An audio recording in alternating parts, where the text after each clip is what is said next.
Episode 102, What If It's Not Burnout? On the Social Workers Rise podcast.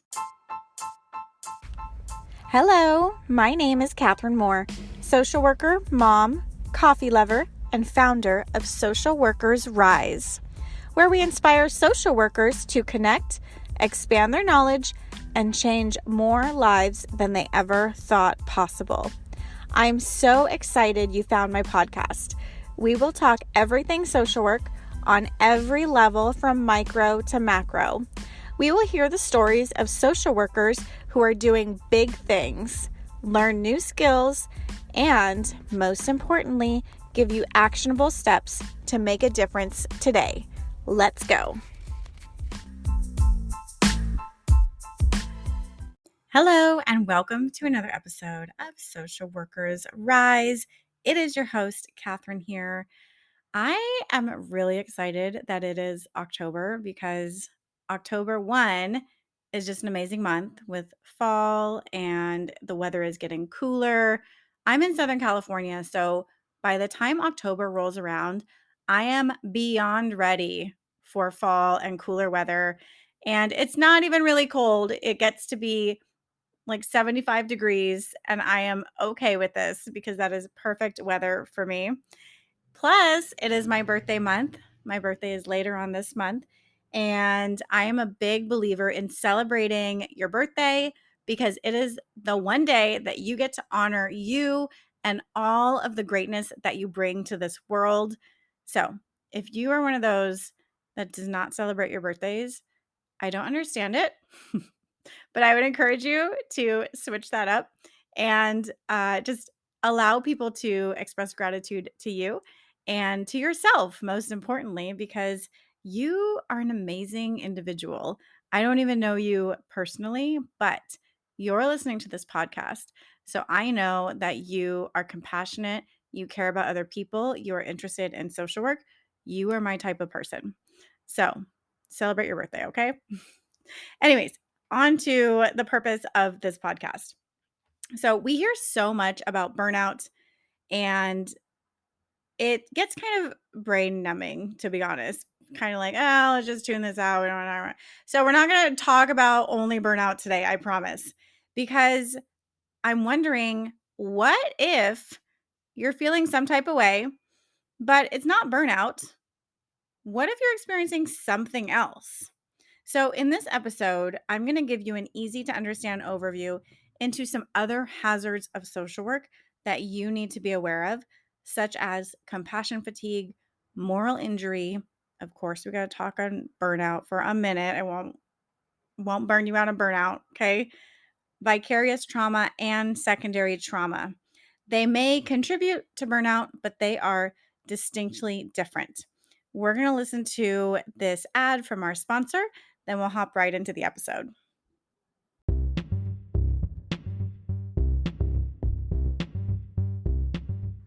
This episode is proudly brought to you by the RISE Directory, a national directory of clinical supervisors who are dedicated to helping the next generation of clinical social workers grow in their clinical skills. The link is in the show notes. Check it out and tell every clinical supervisor you know about this directory.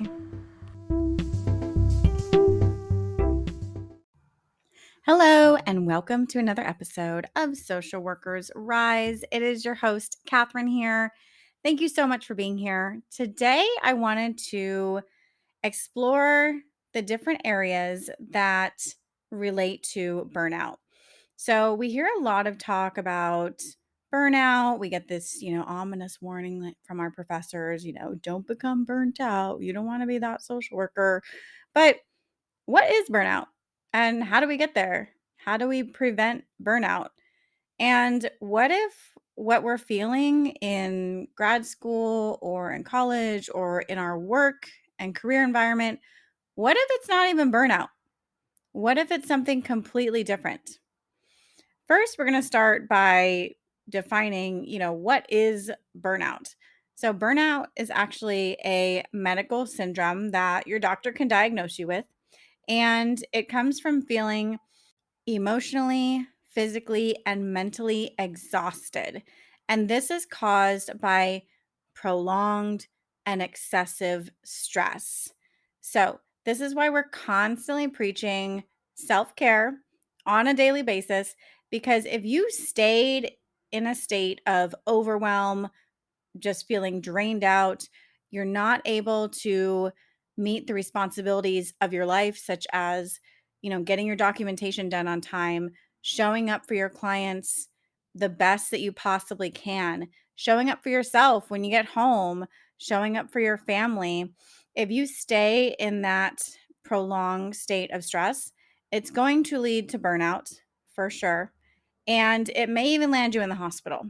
And I don't want that for you, my friend. We deserve way better. We did not go to grad school or college or any sort of school to be burnt out and to be miserable. I know that's not what I went for, and I know that that is not the life that you wanted for yourself either. So, let's not get there, right? But even if you're not feeling overwhelmed or exhausted all the time, you may be feeling off. And we're going to talk about some different, um, I don't know what to call them, terms that might give you some light into maybe how you're feeling or maybe how a coworker's feeling. And these different areas, they're all closely related and they all can result from being exposed to just stressful situations, traumatic stories, working with people who have experienced trauma. And they're all completely valid. There's no timeline on these, right? So it's important to just give light to the fact that maybe you or a colleague is experiencing this and maybe not necessarily burnout per se, but if you stay in any of these areas for too long, it definitely could contribute to your risk of developing burnout. So the first area that I want to explore with you is compassion fatigue. So, this is the physical, emotional, or spiritual fatigue that takes you over and causes a reduced sense of joy or reduced sense of satisfaction in your work. And you're not able to empathize with others as you were before, right? It comes as a result of feeling overwhelmed or even preoccupied by another person's traumatic or stressful experiences. So, let me give you an example.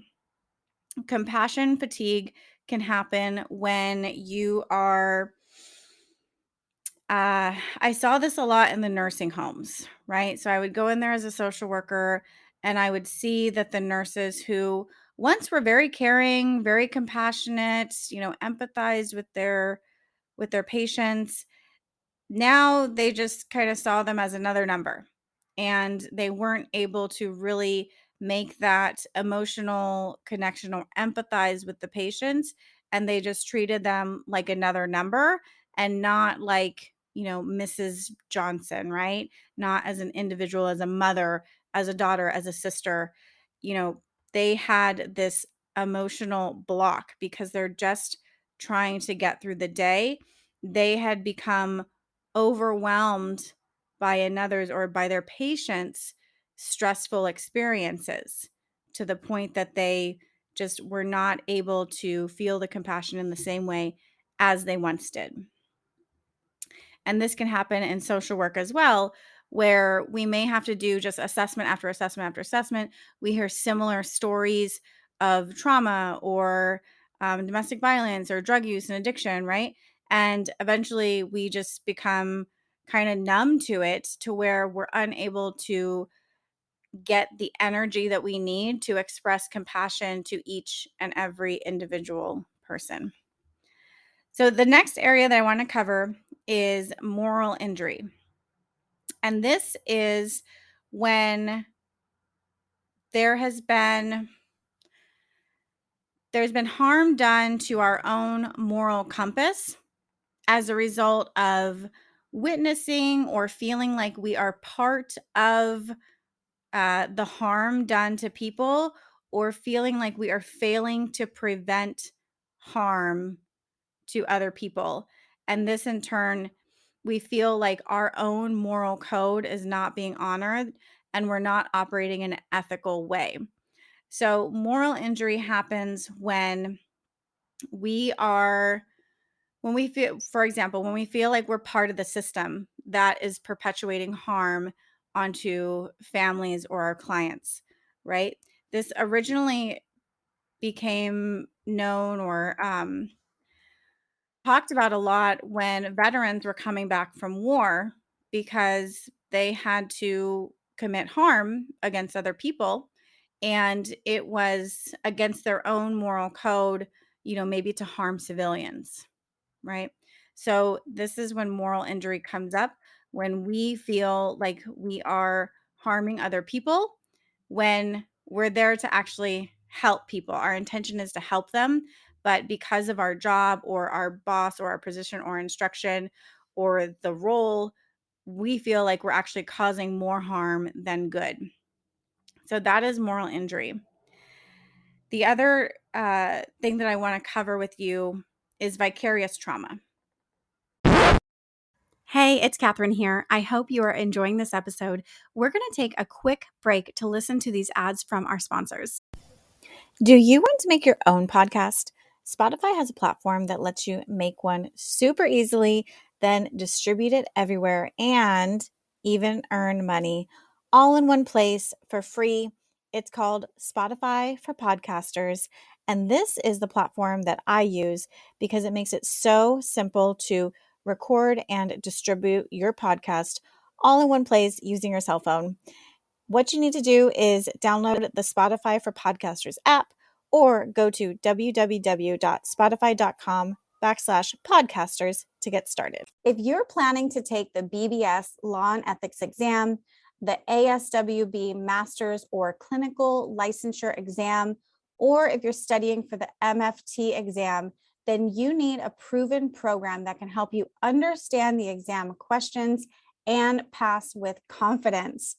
If this is you, I highly recommend the Therapist Development Center.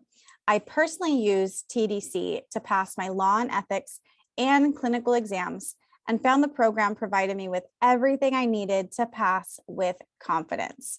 TDC's program integrates various ways of learning in an organized fashion, containing all of the information you need to pass without the overwhelm. And now, bonus, TDC is also offering a library of continuing education courses that fulfill your license renewal requirements and will support you in your career development. If this sounds like something that you need, visit their website, therapistdevelopmentcenter.com, and use the code SWRISE10 at checkout to receive 10% off any of their CE courses, including their brand new course, On the Edge of Life, an Introduction to Suicidality. You can also check out the link in the show notes. Do you love horses, nature, and being outside? Do you dream of having a successful career working with horses and helping humans? Horse Therapy Center of Canada provides certification and professional training to mental health professionals like you who want to launch a business or career in equine assisted therapy. With 3 different delivery methods, you can become an equine assisted therapist in as little as 4 days.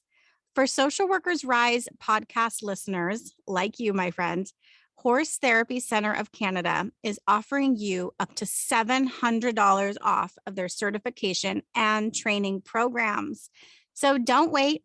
Start your career in equine assisted therapy and learning today. Check the show notes for how you can get started. So, vicarious trauma happens when we have an accumulation of stress, when you're empathetically engaging with others who are sharing their trauma with you. So, you're listening to their story, or you could have even observed an experience, but you don't necessarily have to have experienced their trauma to have had this stress that's on you, right? So it happens when you are continually hearing stories of pain or hurt from your clients and you start to accumulate that stress within yourself. And The other part that's related to this is secondary trauma. And secondary trauma is nearly identical to post traumatic stress disorder or PTSD. And this is when you are experiencing symptoms of PTSD due to someone else's traumatic event. So, let me kind of break this down because that's a lot of words.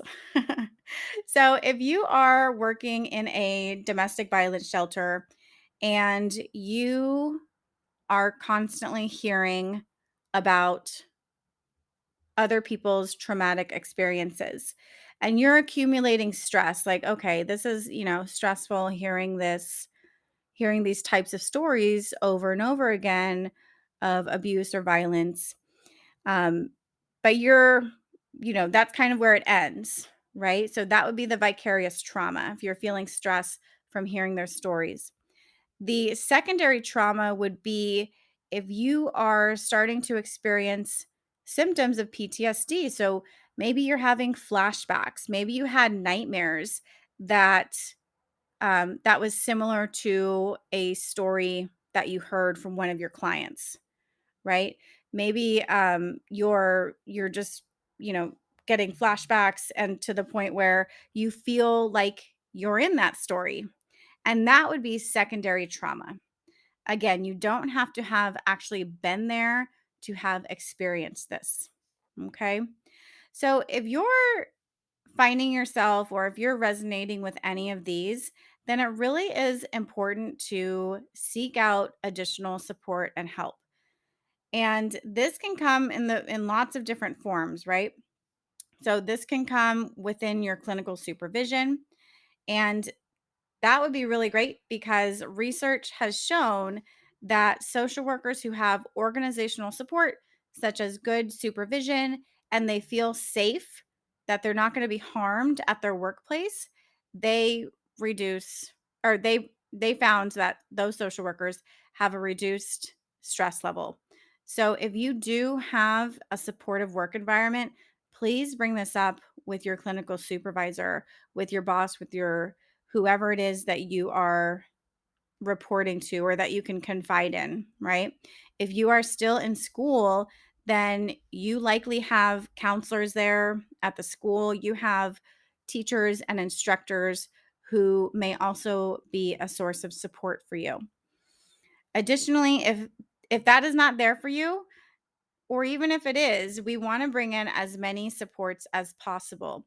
So, next, reach out to trusted family or friends who you know that you can confide in, colleagues who may understand and may be able to support you.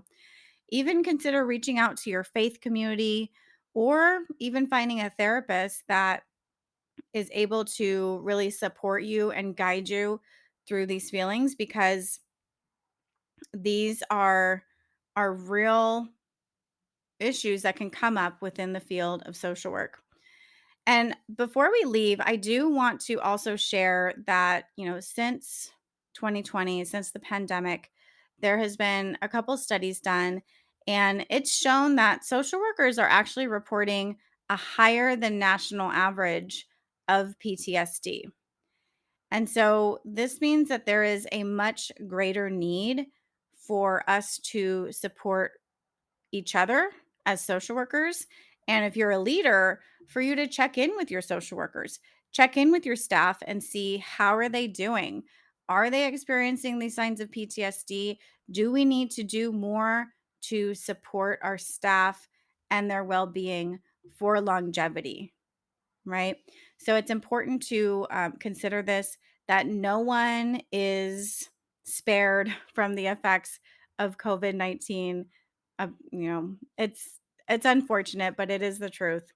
However, we're not going to end on a downer, but despite these high levels of secondary traumatic stress and burnout, study has also shown that social workers are also showing a really high level of compassion satisfaction, which is that they feel positive about the work that they're doing and they truly enjoy helping others.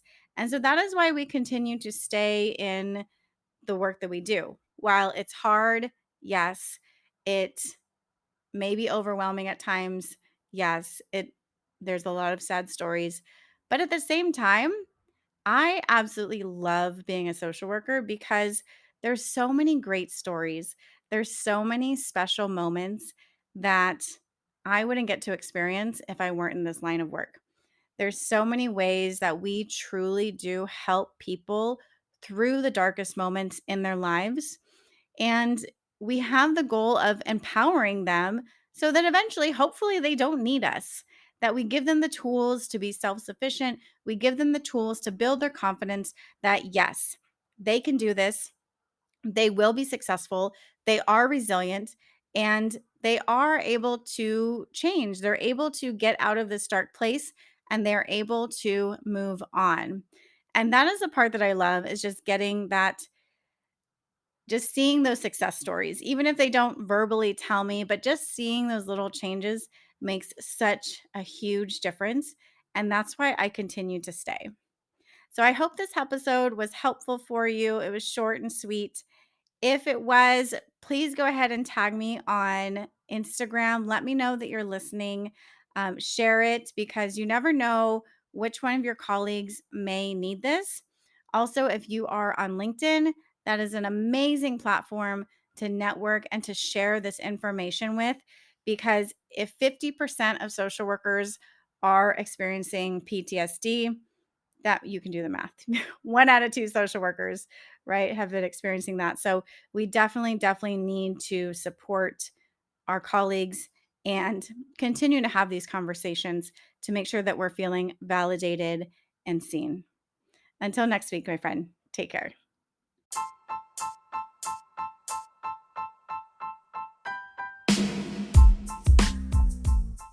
Thank you for joining us on another episode of Social Workers Rise. If you loved it, please open up your iTunes, tap the 5 stars, and leave a short note on why you love listening to the Social Workers Rise podcast. Also, if you want to share it on social media, I absolutely love it. You'll have me fangirling all over you. Take a screenshot and share it and tag me at Social Workers Rise on Instagram and Facebook.